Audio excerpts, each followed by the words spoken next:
বিদ্যুৎস্পৃষ্ট হয়ে গাভীর মৃত্যু, অভিযোগের তীর পানিসাগর বিদ্যুৎ দপ্তরের গাফিলতির বিরুদ্ধে। উত্তর জেলার দেউছড়া গ্রাম পঞ্চায়েতের ৫ নং ওয়ার্ডের সোমবার বিকেলে ঘটে যায় এই মর্মান্তিক দুর্ঘটনাটি। স্থানীয় বাসিন্দা তথা মন্দিরের পুরোহিত প্রণয় শর্মা একটি গাভী বিদ্যুৎস্পৃষ্ট হয়ে মৃত্যুর কোলে ঢলে পড়ে। প্রত্যক্ষদর্শীরা জানায়, ঘটনার সময় প্রণয় শর্মা মন্দিরে পূজার্চনায় ছিল। আচমকা গাভীর চিৎকার শুনে ছুটে এসে দেখতে পায় মন্দির সংলগ্ন পাম্প হাউসের পাশে থাকা একটি খোলা বৈদ্যুতিক ট্রান্সফরমারের তারে জড়িয়ে ছটফট করছে ওনার গরুটি। পাশেই থাকা এক শ্রমিকের সহায়তায় প্রাণপণ চেষ্টা করেও শেষ পর্যন্ত গরুটিকে বাঁচানো সম্ভব হয়নি। প্রণয় শর্মা পানিসাগর বিদ্যুৎ দপ্তরের গাফিলতির অভিযোগ তুলে ধরে বলেন, দীর্ঘদিন ধরে ট্রান্সফরমারটি খোলা অবস্থায় পড়ে রয়েছে। বিদ্যুৎ সংযোগের ত্রুটির কারণেই এই দুর্ঘটনাটি ঘটে। গরুটির বদলে যদি আজ কোনো মানুষ হতো তবে হয়তোবা তারও জীবন হারাতে হতো।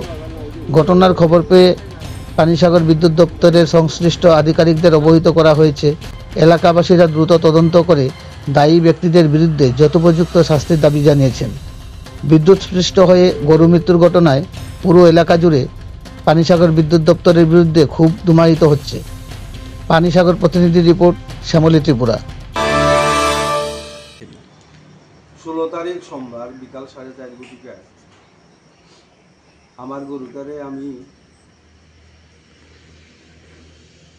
খুঁটি খুলে একটু খাওয়ার জন্য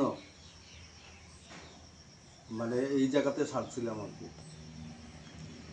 এই জায়গাতে ছাড়িয়ে আমি এখানেই মণ্ডপের মধ্যে বই ওই আমাদের মেস্তরি ওই রথ যে তৈরি করতেছে ওই মেস্তরির লোকে গল্প গুজব করতেছে। গরুটা এমন টাইমে এই বেড়া অব্দি মণ্ডপের যে বাউন্ডারি বেড়া অব্দি আইয়া খাইছে। খাওয়ার পরে এইখান থেকে ব্যাক করছে।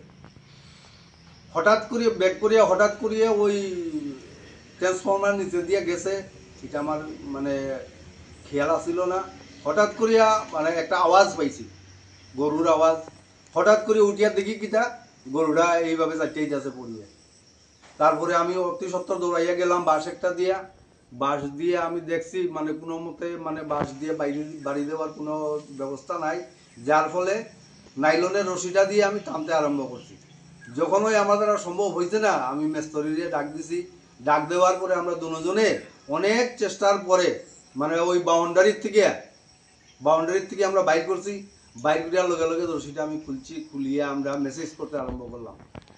এই পর্যন্তই আমরা রিওয়া ছিল, তার মানে জানা ছিল আর কি। অনেক চেষ্টা করার পরে আমি তারে কইছে, কই তুমি থাকো, আমি বাড়ির থেকে গিয়ে আমি দৌড়াইয়া গেছি বাড়িতে গিয়া ডক্টরের সঙ্গে যোগাযোগ করছি। ডক্টর আমাকে কইছে, কই তুমি আগে গিয়া দেখো গিয়া এই গরুটা এখন জীবিত আছে কিনা। তারপরে দৌড়াইয়া আইছি, আইয়া দেখি মানে গরুটা মানে শেষ। তো পরবর্তীতে আপনি কি মানে যারা এখানে ইলেকট্রিক ডিপার্টমেন্টে কাজ করে স্থানীয় যারা মানে ইলেকট্রিক অফিস আছে এখানে কি খবর দিয়েছেন? হ্যাঁ, সঙ্গে সঙ্গে আমি কল অফিসে যোগাযোগ করছি। পরে তারাও আইছে, তারা 3-4 জন আইছে। আইয়া তারা টেস্ট করছে, টেস্ট করিয়া ধরা পড়ছে কল অফিসটা ঘরটা, কলের অফিসের যে ঘরটা পাম্প হাউসটা এটা পুরা কারেন্ট শক। মানে কত হইল গিয়া এই গাফিলতি, আমার গরুটা আজকে মারা গেছে। আমার গরুটাই যদি এই সংকেত যদি না দিত তাইলে তো মানুষও মারা যাইত। এই হইল গিয়া ঘটনা আর কি।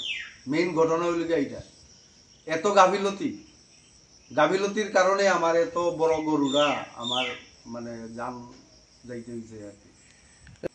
ঘটনাটা দেখো, আমি যেন রথের কাজ করি, মানে ওই যে রথটা যে লোহার বডি আসলো, যেরকম তারা করতে আছে কাঠের বডি, ওইটার কাজ করি, আমি কার্পেন্টারের কাজ করি। আমি কেন কাজ করতে আসি, গরু উঠে চাই যে আইসুন এদিকে আমার গরু গল্প করতে আসুন। 8টা টাইম কোন দিয়ে আমার গরুটা কারেন্টের করে দিয়ে সব জায়গায় খুঁজে টাইম দৌড়িয়া গেছেন। আমি আমার কিছু টাইমে আসি, আমি যে তুই দেখতে টাইম দৌড়িয়া গিয়ে বাড়িয়েছি শুনছে না, তখন ডাক দিয়েছেন। আমি গেছি গিয়া রসিদ ধরে আমরা টাইম বাইরে আনছি।